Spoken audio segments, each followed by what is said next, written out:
is not vegan. No. It's they too take milk like Hindus do. Okay. But if you simply say vegetarian, they give you chicken and say this is not. Ah, interesting. Allow me to share, we had gone for a wedding to, I think it was Venezuela or something, and vegetarian is a problem. But they understand the term Gandhi. Okay. So finally one of our team members said, I want Gandhi. He said, Gandhi is non-violence. Yes, no meat, nothing, Gandhi food. And they understood. Interesting. Yeah, I think the word vegetarian has become very complicated. What kind of vegetarian it is? I find even here many people will say, I have turned vegetarian. That means I don't eat red meat. Yeah. You know. They'll eat still fish and stuff.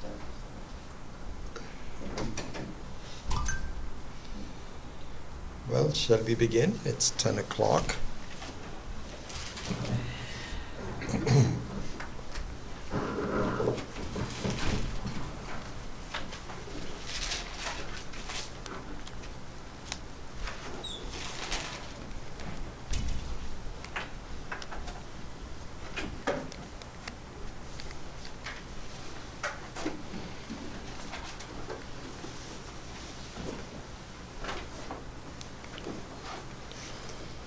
Om Sahana Vavatu Sahanau Bhunaktu Sahaviryam Karavavahai Tejasvinavadhitamastu ma vidvishavahai. Om Shanti Shanti Shanti. Om. Should we do the Dhyana Shloka of the I think maybe one of the things I would like to do is to explain the Dhyana Shloka to you in one of the classes, and then recite it a few times so you are comfortable with it. So perhaps we'll just postpone it until we do that. So maybe in the next few classes we will do that. So for now, let us chant the following verses.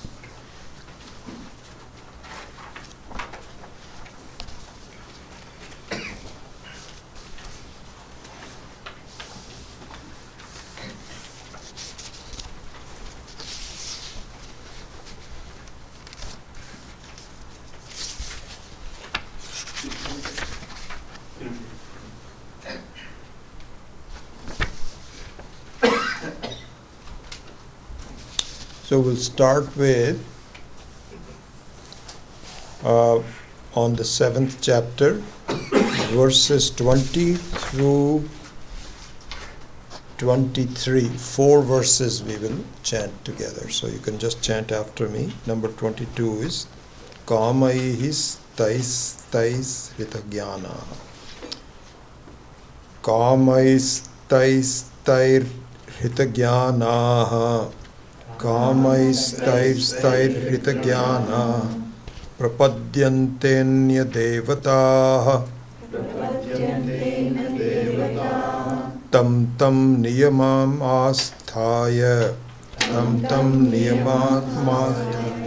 prakritya niyata swaya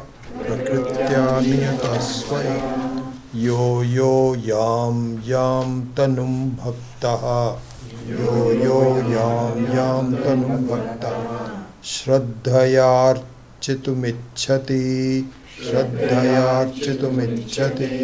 tasya chalam shraddham tameva vidadhamyaham sataya shraddhaya yuktaha tasya radhanamihate labhate cha tatah kaman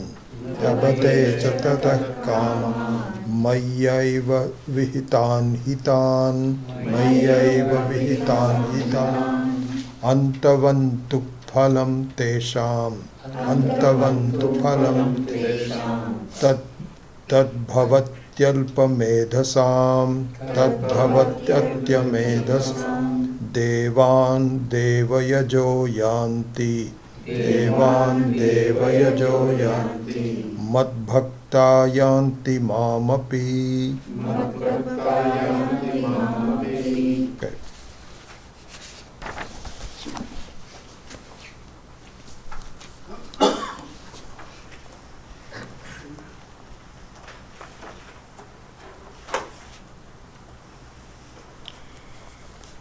So it's been a couple of weeks since we did this, so just a very quick revision of where we are in the 7th chapter of the Gita. So in the verses number 13 to 19, the topic of devotion to Ishvara was pointed out, and we went through all these verses. And a couple of important things to see is that the devotion is very flimsy, not very solid, if you don't know what you're devoted to. You don't know all the details of the person or the cause that you're devoted to. What can it do for you? How important it is to you? What are the benefits of it? That have to be known. Because otherwise just pure devotion doesn't really mean anything. So this is what we were talking about, and this Chaturvidha Bhajante Mam, the 4 types of people. There we saw that the person who is knowledgeable, jnani, is considered by Ishvara to be the most devoted. So we went through an analysis of debunking certain myths. And one of the myths is that bhakti alone is important to reach Ishvara. This jnanam business of just attending classes and so on and so forth, this is it's very dry, but the real rasa is in bhakti. So this myth was debunked, that really speaking, the jnani may not be doing symbols and Hare Rama, Hare Krishna and all that, but his devotion is very deep because he has an idea of what it is all about. And eventually the devotion is to feel the presence of Ishvara in your own heart. And that is nothing to do with any outside symbols. You have to see the presence and see it in such a manner that it removes all of your doubts. And that jnani alone is the best bhakta. This is what we were talking about and so on. The other important thing to see, this very good to see this part of it. And this goes back to, why should I be devoted to God? Because the normal thinking, if you talk to an average person and say, are you spending any time thinking about God? So the person is honest enough to say no. Why not? Because I don't see what's the important thing. I'm only devoted to things that are important to me. And I am reasonable, I am rational. And this God thing is, I don't know where it is and so on and so forth. Why should I be doing it? This is the answer, it's a good answer. So there the essence that we should think about is the following. This is a very beautiful thing to see, really. That if you examine your life, what you find is that it's in a constant state of flux. Constant. And Swami Paramarthananda, I think, put this very well in his analogy of this point. He said it's kind of like, you are being flown downstream in a river. And imagine this. I think this is an interesting thing. It is kind of, imagine the water flow over the Niagara Falls. Just imagine this. Because there is a flow of water, and you may approach the end of this and fall down. And that will be the end of you. So in a way, our life is like a Niagara Falls. We may not realize it, so in the flow of the water, they may be very slow, and you say, I don't see the end of the Niagara Falls. I'm okay, there's no problem. Pretty soon you find, as you grow older especially, that things are moving in a flux. You have nothing to hang on to, and death is approaching. And you don't know what's going to happen to you. This is a very good thing to see, that one should see at any stage, really. It's not as though you can only do this when you're old or anything. That the whole life is nothing but in a state of flux. And what happens is that sometimes, knowing that I am helpless and moving around in the state of flux, you try to hold on to things where you feel this will give me some stability. It is so funny in India. We have primarily still arranged marriages. All the marriages are arranged and so on. So this is a very common story that there was a boy, there are boys who are just not stable enough, and they are moving around, not knowing what to do and so on. So the advice given is, get him married. Because they say that marriage will give you stability, you will discover another person who will help you, and so on and so forth. So they get him married, and for a while it actually seems to work, and so on. But guess what? The woman is also needs some help. The man also needs some help. They are both in a state of flux. And nothing really you can hang on to it for a while. Swami Chinmayanand gave this very beautiful example. I remember this so well. He said, supposing you are drowning in a river in the dark. Imagine that. You just fell out of a boat or something, and you're in the dark and you are drowning. You're not able to really to breathe very well. At most Indians, you don't know how to, even I don't know how to swim. So imagine that. And all of a sudden you see a log of wood, a dark black log of wood. You say, wow, now I can hang on to it. It turns out it was a crocodile. And as soon as you find out that it's a crocodile, you want to get rid of it. And the crocodile says, not so fast, Buster.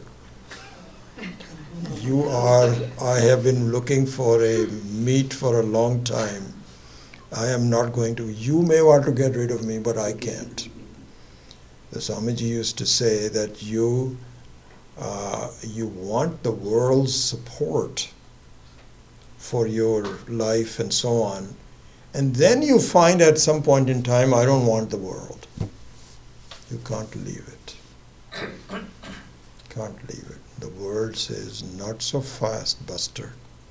You are dependent on me. Anyway, I'm going off, but the main point is that our life is in a state of flux and we want stability. So the point is that the only thing which is not moving is Ishvara. And you better hang on to a solid thing if you don't want to be blown over the Niagara Falls.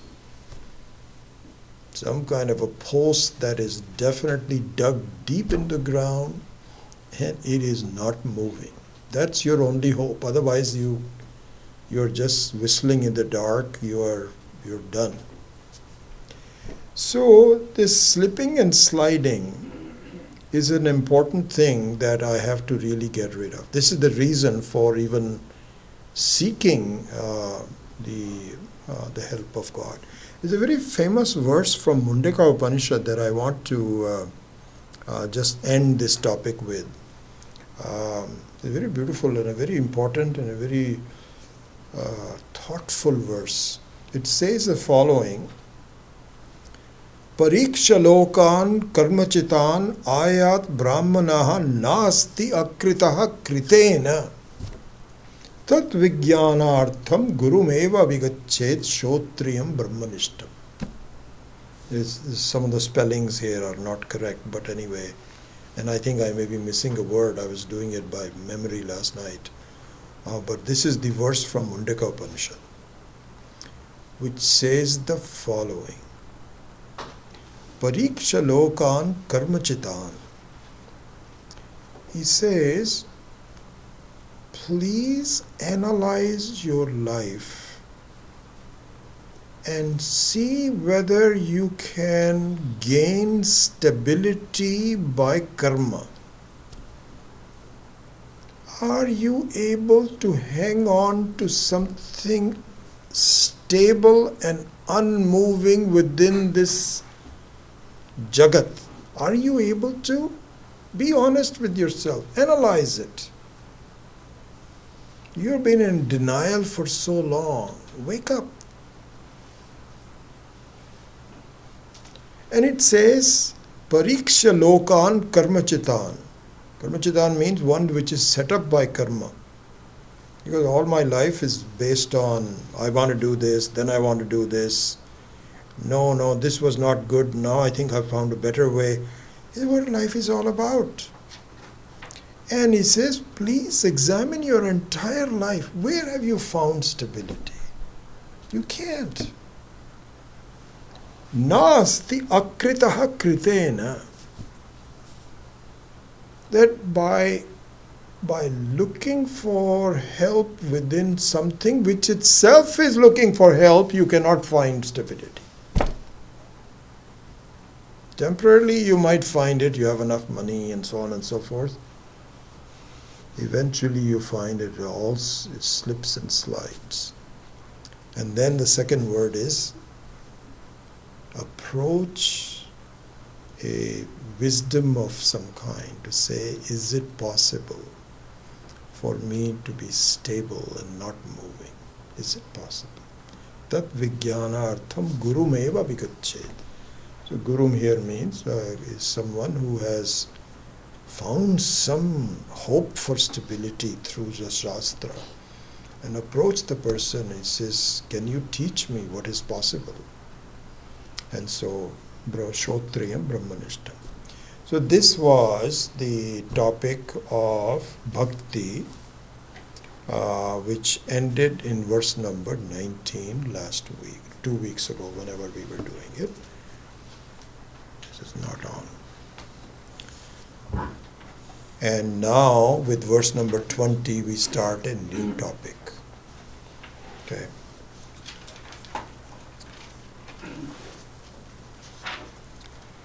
So before we go to the actual verses, a little background of the new topic. So here, what is going to be talked about is the types of bhakti. And Krishna is going to explain that there are two types of bhakti. And bhakti here also means both the attitude of devotion as well as the act of devotion. So both the subtle as well as the gross. They're connected, but nevertheless there are two elements to this. And in doing this, the pluses and minuses of both will be discussed going forward. And there are two kinds of bhakti that will be pointed out. One is called sakama bhakti, and the other one is called nishkama bhakti. Do you charge it for the Sorry? battery is on only 30? Yeah, it's very low. Oh, really? Yeah, It was 100% last night. So it's showing that the battery is low? Yeah, on the top. You're right. How did there is something going on, because yesterday also it drained very quickly. What did you need? C-type? Interesting. I wonder if this is being used by some other programs that is draining. I have to look into that.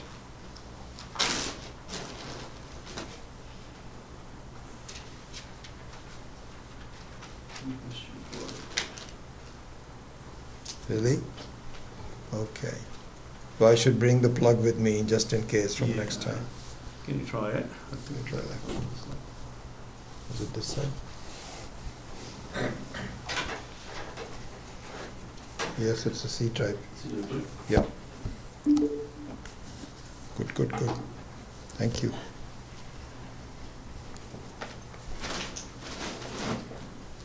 Thanks, Nitin, for pointing that out.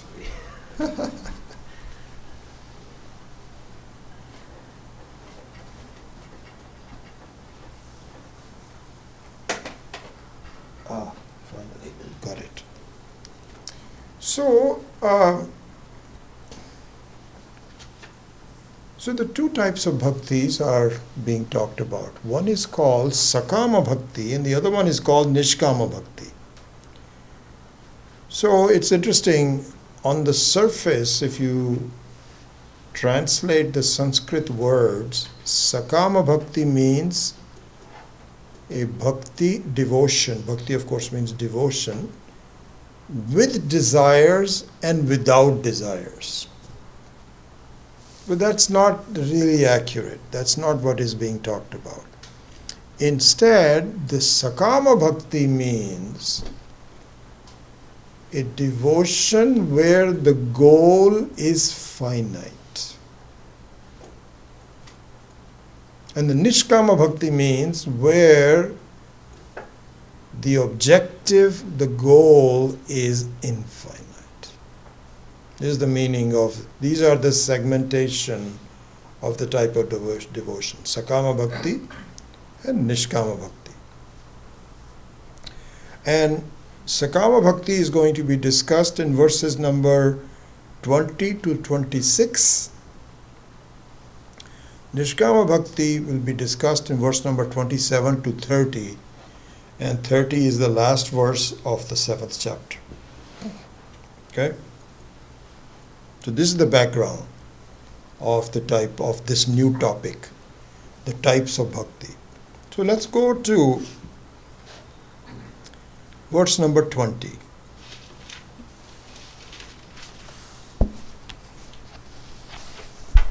So verse number 20, as you know, we've already chanted, is kamaihi taihi kamaihi taihi taihi hritagyanaha prapadyante anya devataha tam tam niyamam asthaya prakrita niyata swaya.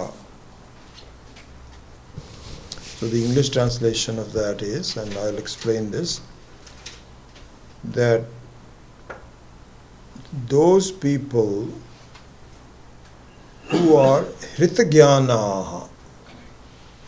Hritagyanaha means ones whose ability to think clearly is diminished, has been taken away. Some reason there is some kind of a problem in their thinking. It's called Hitagyana.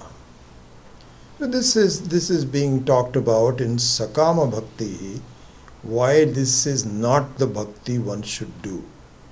But anyway, to point out exactly what it is, what people do, we'll discuss this in more detail. But here it says, those people whose discrimination is robbed away by their own particular desires, driven by their own dispositions, worship other deities following what is stipulated. This is the kind of an English translation for it, but let me explain. So, if we look at verse number 20, all of us, regardless of where are we from, whether we are from west or the east, what country we are from, if you're a human being, there are three goals that we all have. And some changes in the degrees and the types and so on. Those are, as you know, the artha, kama and dharma, and moksha in the end. So artha, kama and dharma. Artha means the desire for security is called artha. And so the wealth is one part of it. But any kind of a security, insurance, house, health, these all falls under artha. Once you have enough artha, you now desire a sense of pleasure and fun. Those come in under kama. Because you cannot seek pleasure until you are somewhat secure. So that's the kama. Then the last one is where you start thinking about not only this life but next life. And everybody is told that, listen, if you become charitable, if you do some prayers, and you go to a temple, and you do all these rituals, and a variety of different aspects and so on and so forth, if you study, etc., if you're devoted to a god, then your chances of doing a better life are much better. This falls under dharma. Okay? So this is these are what the purushartha, these are what we all seek for. Now, here, if you analyze the Sakama Bhakti, this is all Sakama Bhakti, is where you are not directly seeking God, you are seeking the blessings of God.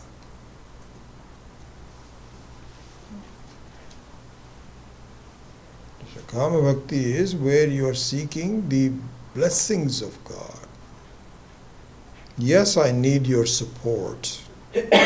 Yes, I need your blessings. But I don't know who you are, and therefore I have no way of really doing a direct devotion to you. This is Sakama Bhakti, which characterizes most people. So this is with finite goals. Now at this point, let us look at a very important concept Okay?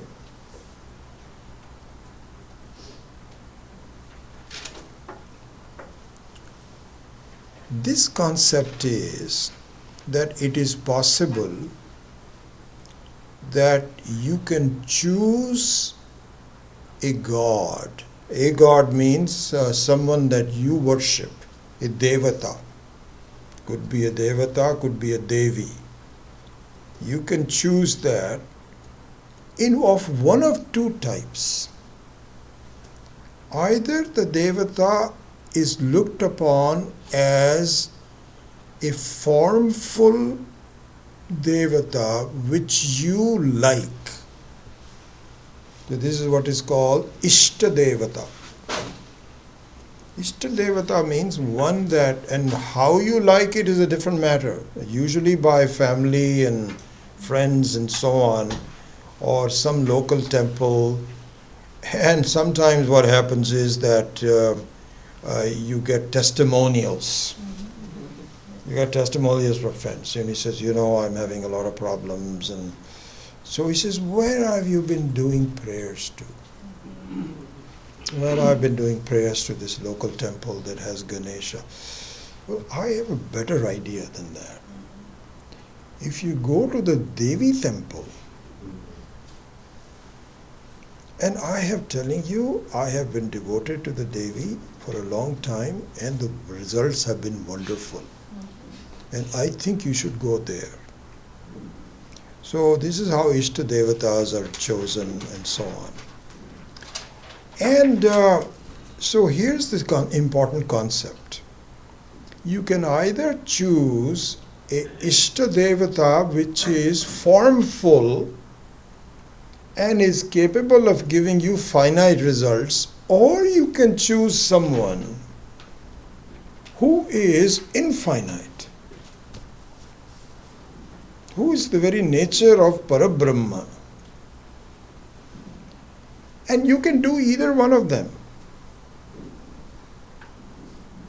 So, for instance, take Krishna. This is a good example in Bhagavad Gita. And these are not theoretical things. You can see how people behave and in the life and so on. You can be a devotee of Krishna with a form. And that means there is the Krishna Ashtami, there is a birth date for Krishna, there is a form for Krishna, there is Krishna consciousness people who dance and so on, worship him, and how he is a cowherd and so on and so forth. This is Krishna as a finite devata. Or you can worship Krishna as the symbol of Ishvara. And the symbol of Ishvara means that the symbol does not represent just a flag piece, but it represents the whole country. And even though you don't know how to worship the whole country that's all over, you choose to worship it in the form of a flag. But when you're worshipping a flag, you're not just worshipping a cloth, you're worshipping what it stands for, which is the infinite. And what you will find is that both are possible. Both are possible. In fact, have I seen that I did this? Yeah, we look at the second part of this. So here's the explanation of the concept. This is an important thing to see. We don't really see this very clearly until it's pointed out. You can choose any of the devatas as the symbol of the infinite. So, for example, Shaivites or Vaishnavites, they look upon Shiva, in the case of Shaivites, as the symbol of the infinite. In fact, the infinite. Shiva is the infinite. But if you look upon Vishnu, if you are a Shaivite, You look upon Vishnu as a finite God. Yeah, the Vishnu is there, but the main thing is Shiva. And the Vishnu is also devoted to Shiva. And so, yeah, you should please him also, but the main thing is to please Shiva. Vice versa. If you are a Vaishnavite, you find that Vishnu is the infinite and Shiva becomes finite. So this word called Anya Devataha, in this verse number 20, Prapadyante Anya Devataha. Anya Devataha means people that are taken to be formful and finite. He says, those can also be taken. He says, would you not really go for the infinite? It is okay for you to please the finite God. Whatever, doesn't matter. So this is the beauty of it, is really speaking. You find that you can choose any of the devatas or devis and make it into a infinite symbol. And you can continue to do devotion to others. It doesn't matter, as Krishna will point out. One very interesting thing. If you look at many of the namavalis that we do. Namavalis means these are multiple names. So this is the 108 names, Ashtottara. What you will find there is both infinite as well as finite. Both names are there. So, actually I was listening to this very beautiful. See, this will take a few minutes, but I just want to give you a simple sample of it. I just thought of it this morning when I was listening to it. There is a bhajan. Okay. This is to bhajan sung by a very beautiful singer in India called Bombay Jayashree. You may have heard of her. In fact, she's coming to Foothill College very. And why I listened to her first time? Because Swami Dayanand was very devoted to her. She's that good a singer. In fact, when he gave up his body, she was there, happened to be there, and she sang Om Namah Shivaya while he left his body. So this is what, and so she has a song here to Mahalakshmi. So if you don't mind, I'll just spend a few minutes just playing. This is a 13-minute song, and I want to play two segments. One segment is the finite form of Mahalakshmi. And the other segment, I think I was looking at it, is like the 10-minute, I'll just play another minute or two, of the infinite form of Mahalakshmi. So listen to this. I hope this you can.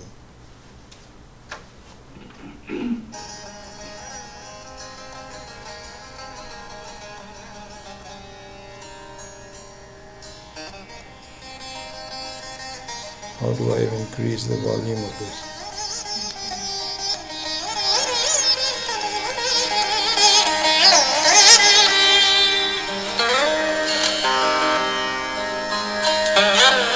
This is the finite segment.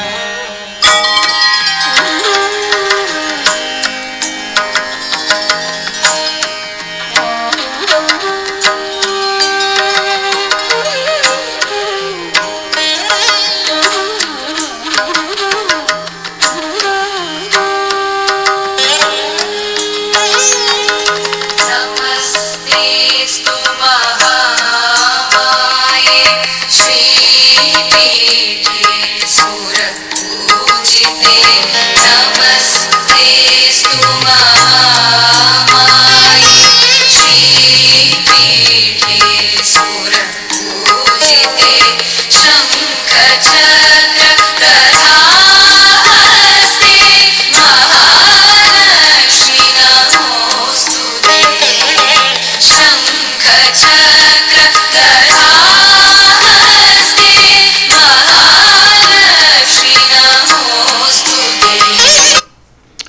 this is a prayer to Mahalakshmi in the form of she is holding a Shankha Chakra and all these kinds of things. So this is a finite form of it. Later on, the same Mahalakshmi is now praised as none other than Parabrahma. So I want to show you that.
Parabrahma Swarupini.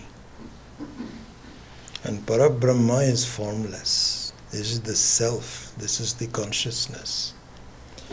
So here's the interesting thing. This has to be appreciated. I just want to play those two segments. That in the same song and in the same Namavali, you have both the formful as the formless that can be given. Both represents the Sakama Bhakti as well as Nishkama Bhakti. So here, in the Gita, we'll see Krishna as the infinite, not as the finite. And everything else you can see as finite, there's no problem. But if you only pray to the finite, then you get finite results. As that Mundaka Upanishad said, Pariksha lokan karmachitan ayat brahmanaha nasti akritaha kritena. You can do that. So this segmentation is now pointed out in great detail. In verse number 21, it points out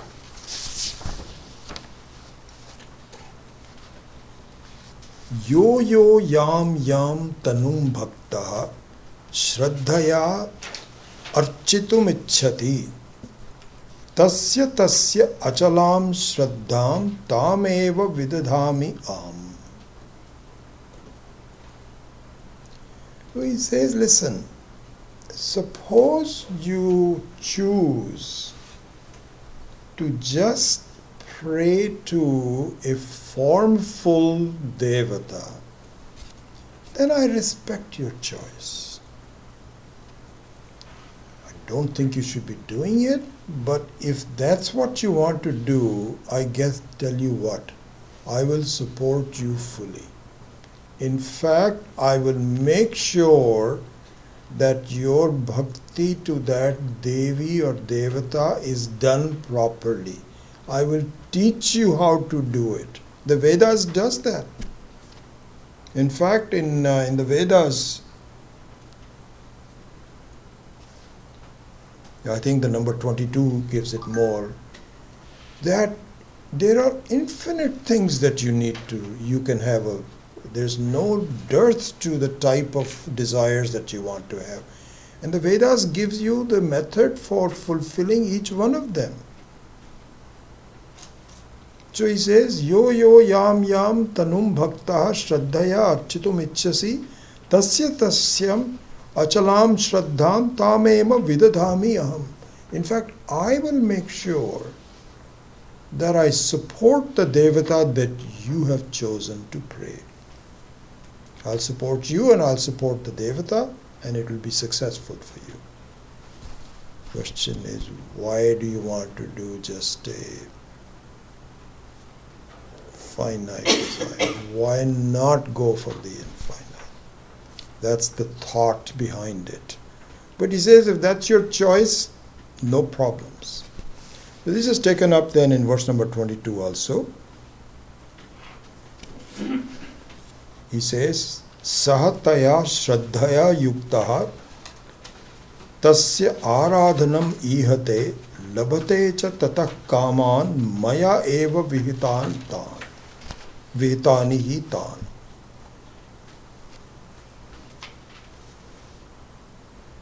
He says, I am behind all of the finite goals that you choose and the results from it. And please note that their capacity to fulfill you is limited, but it is there. It is there, and I will support it for you.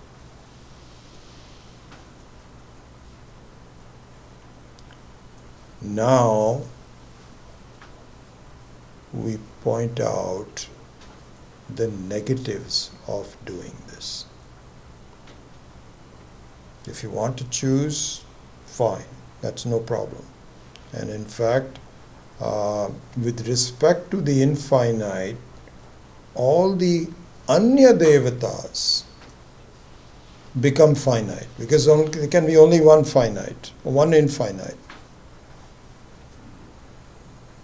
There's only one space, but there can be hundreds and millions of room spaces.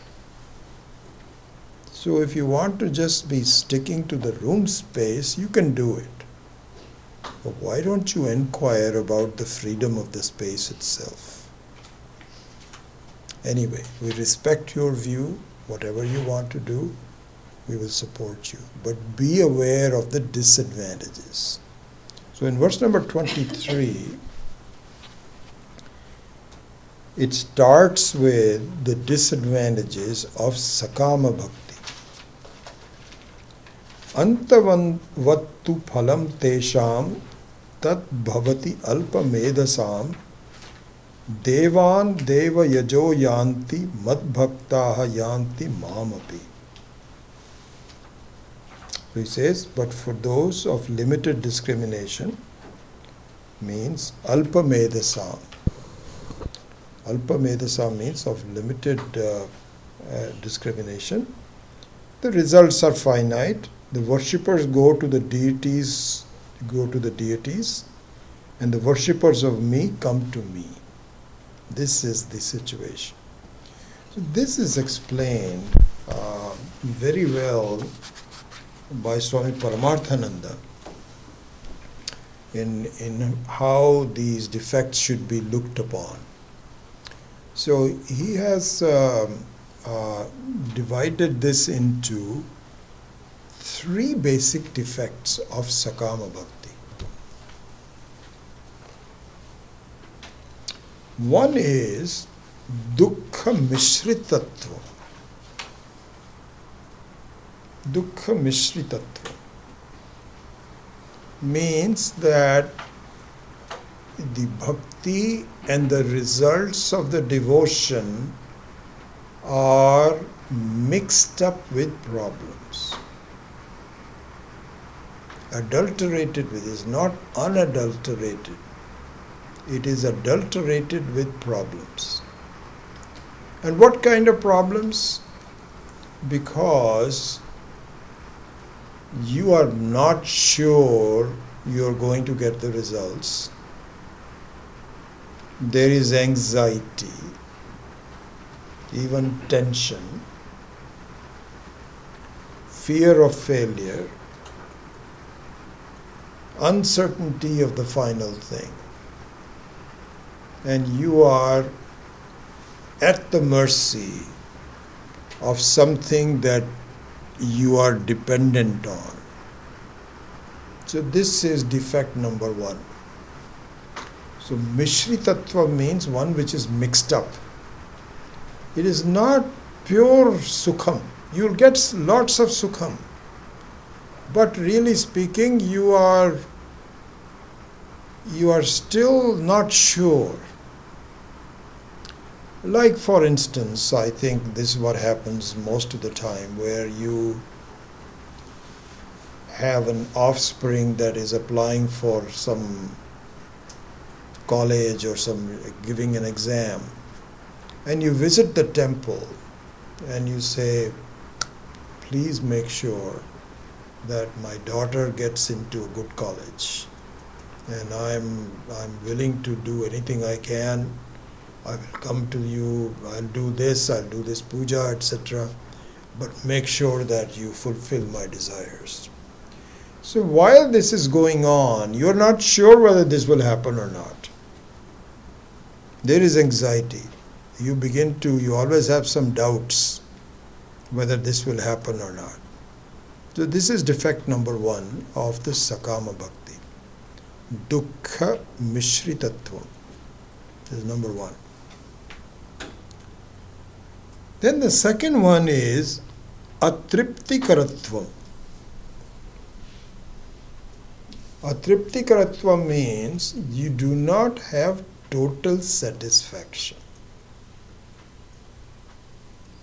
You don't have total satisfaction. So it's very possible that your daughter that you were asking for a college, she did get into the college, no doubt about it. But then the goals don't finish at that point. Then you have you are encouraged that maybe by going to the Ganesha temple really help me.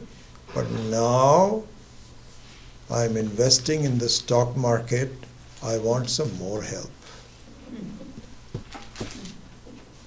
And now if you do that, then you know what's going to happen at this point in time. The whole stock market is now at the mercy of coronavirus.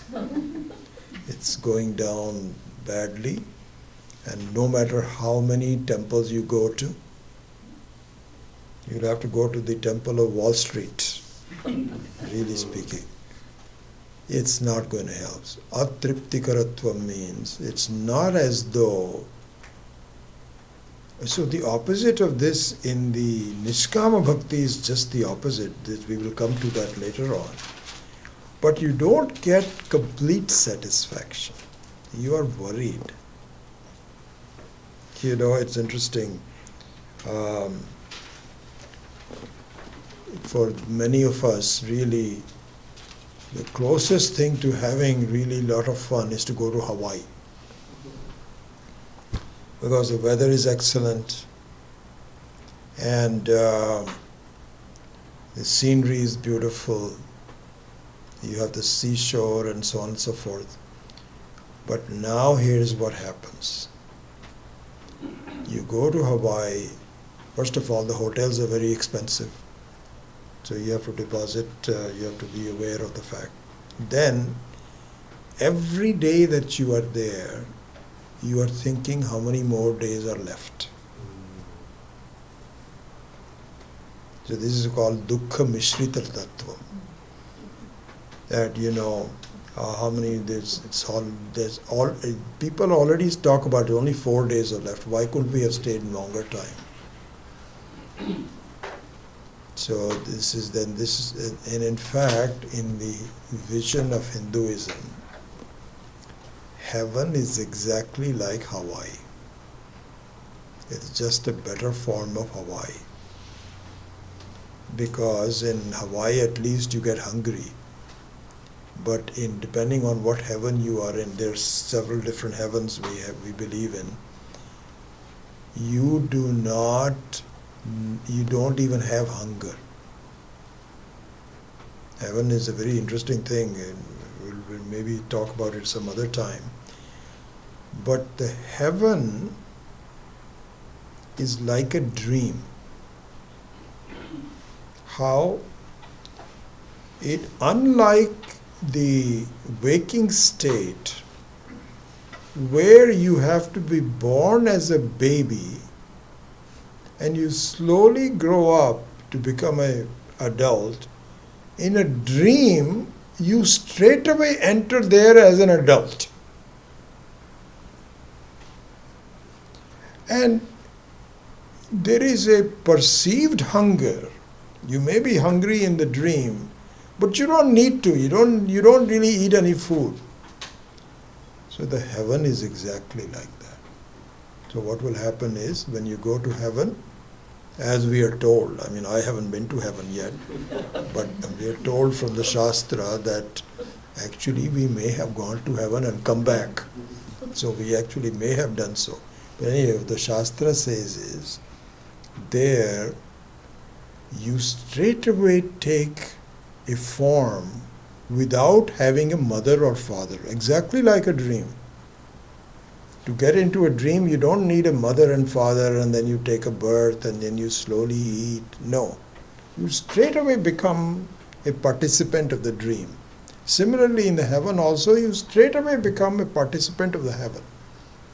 And there, you are not beset by hunger, because you don't have a tummy. It's some kind of a strange form that you have, and you just enjoy music and just vision and your own mind and so on. It's exactly like Hawaii. In Hawaii, other than hunger and so on and so forth, you just close your eyes and and it's interesting in Hawaii. If we ever go there, I find people sitting by the poolside on reading a novel, some kind of a book or e-book. And that scene fascinates me, because I find, why couldn't you have done that in Milpitas itself? You have to come all the way to Hawaii, spend $500 a night, go to a pool, and you're reading this e-book. Same thing. So no matter where you are in heaven or something like this, the enjoyment is your own, nobody else's enjoyment. Anyway, so that is heaven per se. But really speaking, there is anxiety. So yeah, this is what I wanted to say. In Hinduism, the heaven also is temporary. When your punyas are exhausted, you go back again to the same. So this is the place where you have to look for infinity. Heaven also is finite, just like Hawaii is also finite. So this is the means atriptikaratvam. You don't have complete satisfaction. At the end of that, you are back again to what it is. Very interestingly, Swami Dayananji, when the first time he came, 1976, and I was very fortunate to meet him in this very first trip to the US. Anyway, he went back to India after about, I think, 3 months or so. And people asked him, Swamiji, you were in America? What did you find? Tell us about it. He says, you know what? I'll tell you what. In India, people are uncomfortably unhappy. In America, they are comfortably unhappy. That's all. So here, Swami Paramarthananda pointed out, he says, the distance between $1,000 and infinity, is it any farther than the distance between 1 million and infinity? It's the same. Atriptikaratvam. No matter how much you do a finite thing, you are still far away from what you really want to be and what you are. Not any difference. Then the third one is bandhakaratvam. Bandhakatvam, sorry, not karatvam, but bandhakatvam. So bandhakatvam means that even while you are having the success, you are feeling that I am dependent on something else. This is not, I am not as independent. So far I'm okay, but really speaking, it is still binding on me. And because it is binding on me, even if you are successful, you have a fear of losing it, ending it. Not the answer. So, the Sakama Bhakti is not considered to be the goal for wise people. It is a goal for one who just wants to grab on to something which seems to work. And it does work. You do the bhakti for a devata, then Krishna says, if that's what you want to do, then I will make sure this happens. No doubt about it. So, the ending part of that is that from a spiritual perspective, being involved with devotion on sakama basis is really not progress. You're not looking at what is the possibility. My teacher Swami Dayananda used to say that. He says, sometimes we are smart about looking at advantages of our options. We are quite smart about that. You evaluate that, I think this would be good to do, I think if we can, it's going to take some efforts and some money and so on, but I think I can be devoted to this part of it. So, the analysis of what is the advantage of a given option is clear. What is not clear is the disadvantage of going after that option. That requires a different way of thinking. So, what he used to say was that by clinging to an option of going after the finite, you do not see, Swami Dayananda used to say, the possibility of reaching the infinite. We are so busy. This is all I need. This is all I need. Not knowing you are giving up something enormously different. And so this is the disadvantage of sakama bhakti. And so what I will do is I'll end the class a little bit early on this level, but then go into a few more disadvantages of sakama bhakti, and then go into nishkama bhakti next time. And anyway, I have a couple of things I wanted to discuss with you, so that I'm just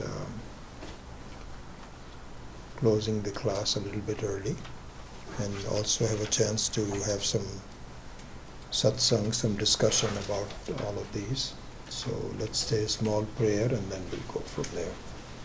Om asato ma satgamaya tamaso ma jyotirgamaya mrityor ma amritam gamaya.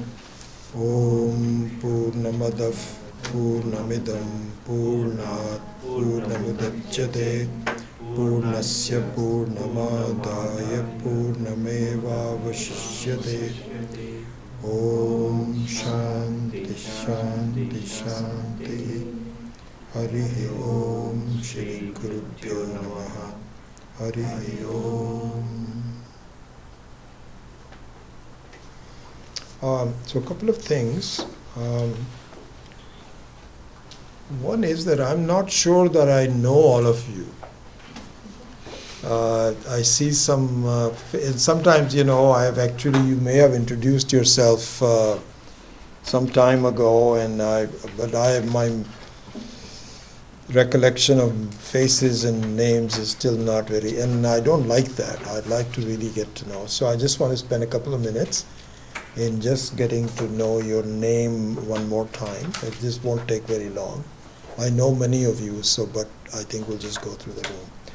Then I think some of you wanted a copy of this book by on a small life history of Swami Dayanandji. So these kindly come and take a look at that. So that's another thing I want to do. I also wanted to just have a satsang to see if you have any questions, and then some uncertainty about how long we're going to be in this classroom. I will discuss that all. So these are the 4 topics I wanted to do. Let's start with a satsang.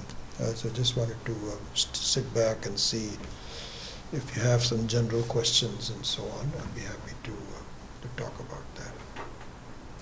Any questions about today or the questionnaire that we sent out last week, which I think all of you really did a very good job. Honestly, I was very pleased with it, that you got the basics right. And and I think you saw my email about the fact that after we finish chapter 7, I don't know how long it would take, but I would say probably 2 to 3 more classes. Then we will switch over to studying Drikdrishya Viveka. And the Drikdrishya Viveka is a slightly more advanced version, and also would have the advantage that it's a text that you can follow, because the 16 classes that I gave about Introduction to Vedanta were my own thoughts based on my experience. But this you will enjoy, reading a text in a form. So we will do that. And then we will go back to chapter 8.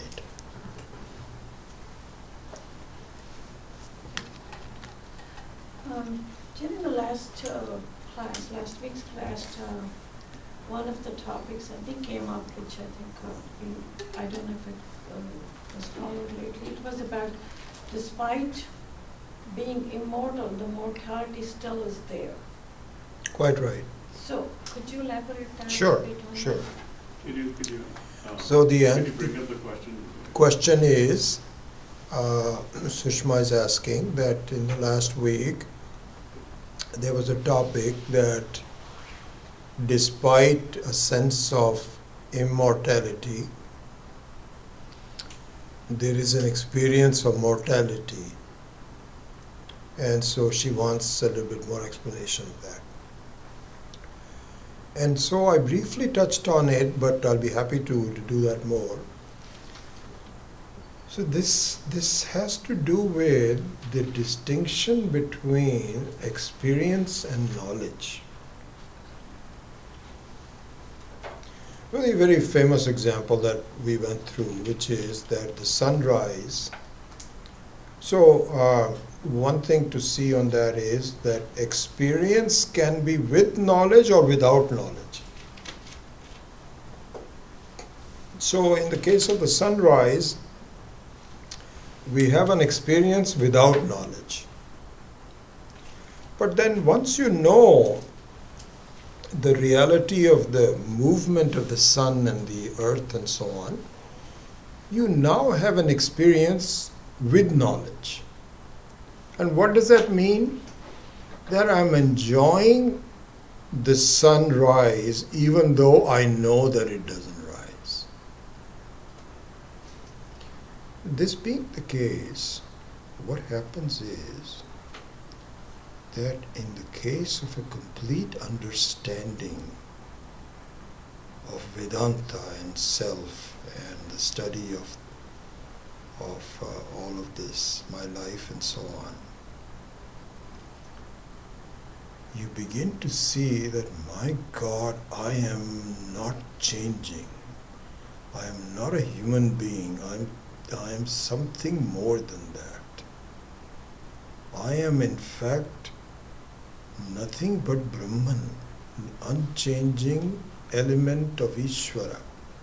And in fact, it is Ishvara that I am. I am as a human being is just a false imposition of Ishvara. All of this becomes clearer. Okay? But it doesn't mean that you do not have the experience of being hungry, of having pneumonia, having difficulty in breathing, having a cough. Any of that doesn't go away. For the time being, it will go away when you have Videha Mukti. But in terms of Jivan Mukti, none of that really is important. And so just like in the case of the sunrise, you can enjoy the sunrise in spite of the fact there is no sunrise. In this case, you can still have problems of the body without at the same time knowing that I am independent of it. And in some way what happens is that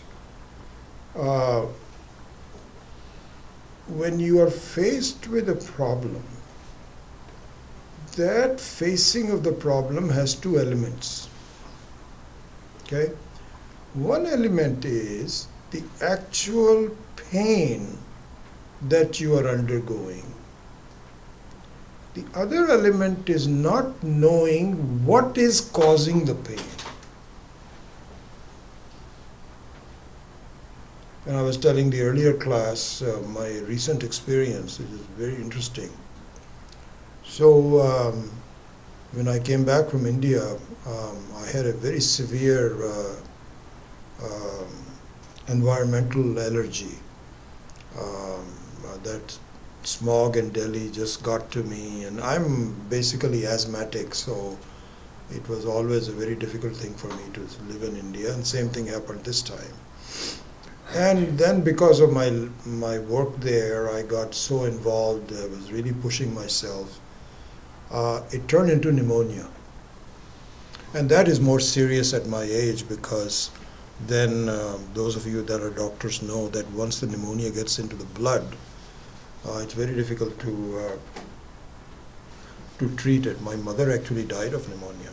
So as soon as the pneumonia was discovered here in Palo Alto, then there was a certain anxiety in my mind as to how it's going to go and so on and so forth. Then she gave me some antibiotics and so on and so forth. And last week, I had a second X-ray and the pneumonia is gone. Everything is all clear.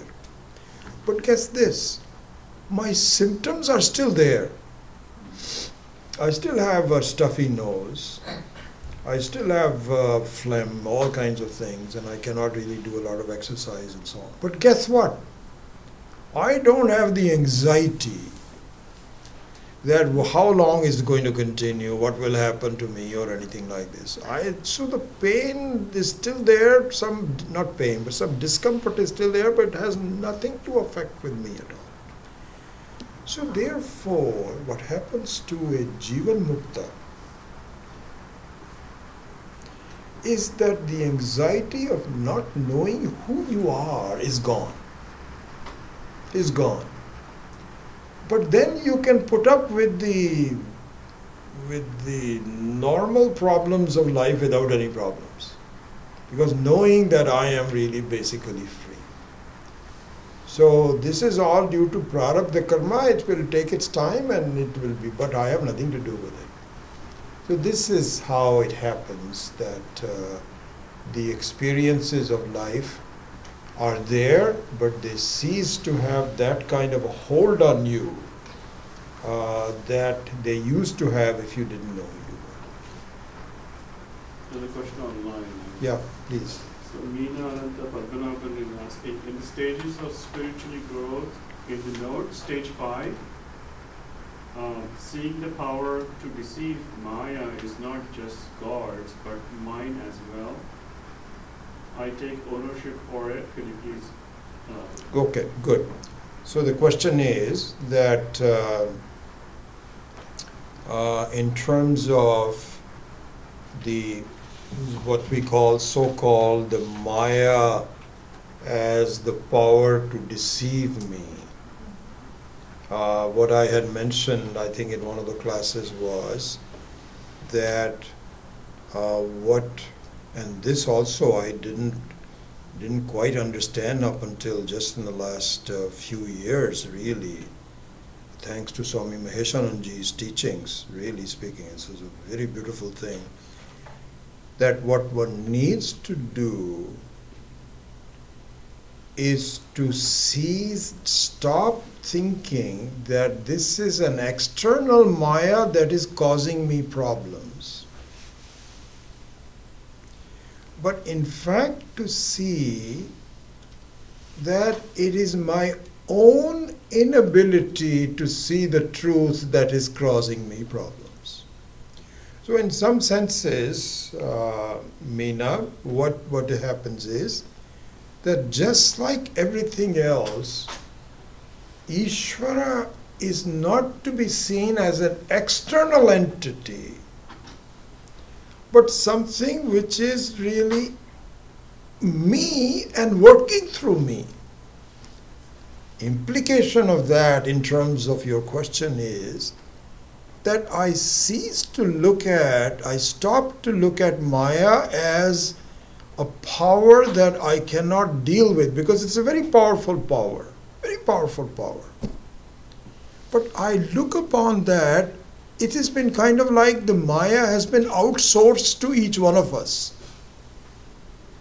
It is our responsibility to take ownership that I am deluding myself and I need to stop doing it. It's not going to be easy, but I have to resolve that why should I take myself to be just a small human being when Gita and all of the Shastras says, no, you are much more than that. Look into that. Stop deluding yourself.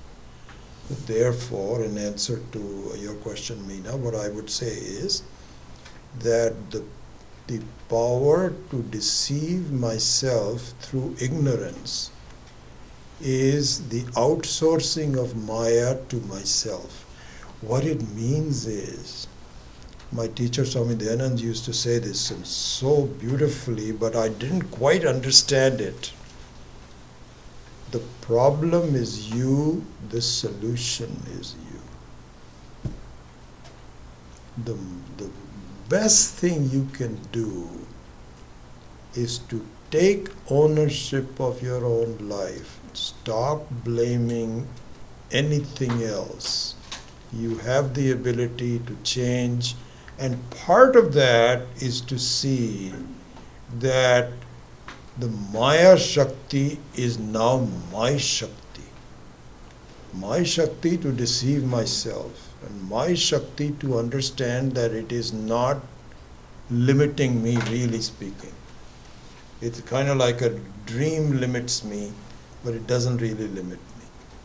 So that's kind of the answer to that. Yes? So you, in the class you mentioned worship and devotion. Correct. For finite devtas and also infinite. But in the Shastras, all these things are described, devta, swarg, narak and all that. But nobody has seen it, I suppose. And what should we think about it? Because here the worshipping does cause give results. So is the devtas there? Nobody remembers. He goes when he goes there and comes back. Then even there's no memory. Just like so the question is that in the Shastra, there is a description of the various devatas and so on, to what degree they are real, and so on. So no, I don't think you should think about any afterlife. I mean, the effects of worship are very much palpable even in this life. You don't have to think about it later on. They are here. The ability, in fact, there are, when you do in the Hindu way of worshipping and so on, when you do a prana pratishtha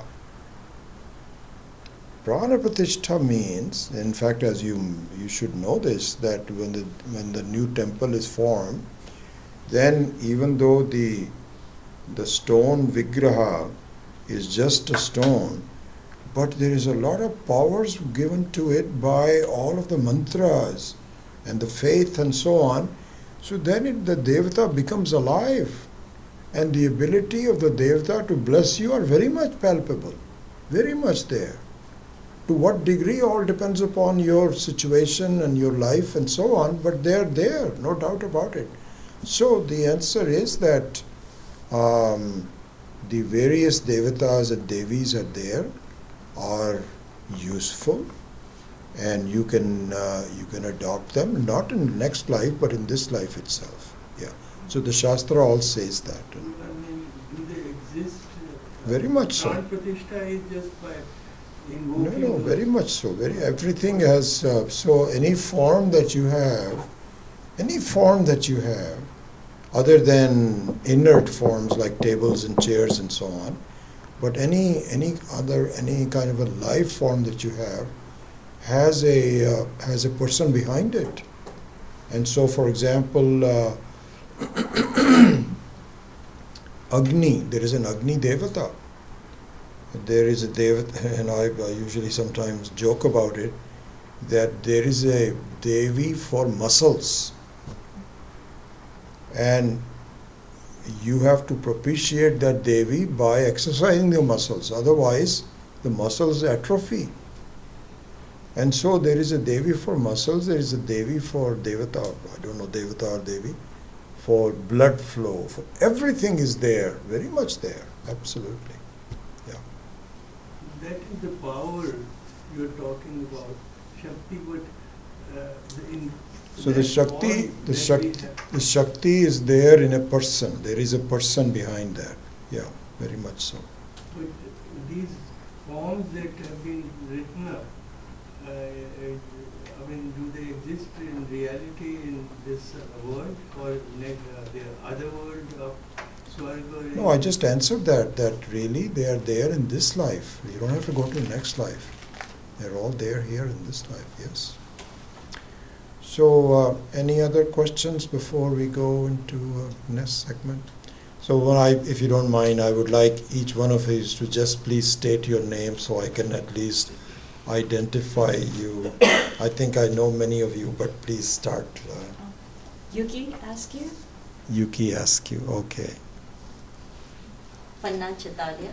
Panachatalia, okay. Vipul Chitalia. Vipul, yes. I saw your inputs and now I can face. Okay, good. Satish Jalota. Yes, I know. Ashok Dilchandana. Yes, of course. Rajiv Minocha. Rajiv Minocha. Minocha. Okay. You didn't send your answers, right? No, I just came for the first time last week. Last week, I'm not okay. Connected on email or anything yet. Okay. I got your reference from Swami Atmananda in New Jersey. Ah, okay. That's how So, can you please send me an email? Yes, sir. And if you want to continue, then I will put you on the roster. Sure. So, Rajiv Minocha. That's Okay, please, vijaykapoor@gmail.com. Yeah. Please send me an email and then I will do that. Yes, sir. My name is Virendra Singh. Yes. Okay, I know Virendra. Okay. Swapnali Patil. Yes, Swapnali. Chandrasekhar Dolan. Good. Yes. Anuradha Iyer. Yes, Anuradha. Rupali Mehta. Rupali Mehta. Mehta. Okay. And have you sent me an email? Yeah, I'm receiving your emails. Okay, good. Yes, now. You have sent me the class link and everything. Okay. Right. So Yeah. I'm happy. Yes, Yeah. now I know with the face. Okay, Thank you. good. Thank you. Ramanand Patel. Ramanand Patel, wonderful. Ramanand is very indebted to him because he introduced me to so many yoga people and they're all very devoted people all around the world, Germany, Italy, and so on. So it's all due to you. It's been wonderful. Very happy that. Andrea, gracias. Yes, of course. Yes, Andreas. Umit Chopra. Okay, so you are Amit Chopra. Yes, I saw your email and I've seen you in the class, but I didn't put the. Don't mind if it'll take me a little while longer. I may still have to do that, but anyway. Nitin Patil. Patil. Good, I know you very well, Nitin. Thank you so much. Sushma Bhatia. Sushma, thank you. Ramanath Pai. Ramnath Shubha Pai. and Shobha Pai. Yes, wonderful. What's next? So, some inputs about the plans for moving or not moving, just to give you an idea. So it turns out that this segment of the class, there are two segments to these classes. The owner of the building has rented that portion to a company and given them some rights to this part also, and that is somewhat confusing. And on Monday night we are going to have a meeting to exactly clarify what rights do they have given us and whether we can actually stay here or not. So the options are that we may stay here even though this part of the room will be taken up by in some offices, so we may have to push ourselves back, so we will stay here. Another option is that we will get out of this place and go to a larger classroom. It's a kind of like a boardroom that has a big class table, and so our seating arrangements will be different, but we can use that room. That's another possibility. And in the meantime, we are looking at moving to another place, possibly to ICC. So my colleague Kailash Joshi is actually looking into that, and we may make a decision on that very soon. So there is some uncertainty as to where we will be, but I think as far as classes go, I think we are pretty much set. I'm happy with your response, very happy to teach you, and we'll find some place to go, no doubt about it. So we will continue it in one form or the other. Okay, so with that, the only other thing is, please come by and take a copy of the Swamiji's biography, and then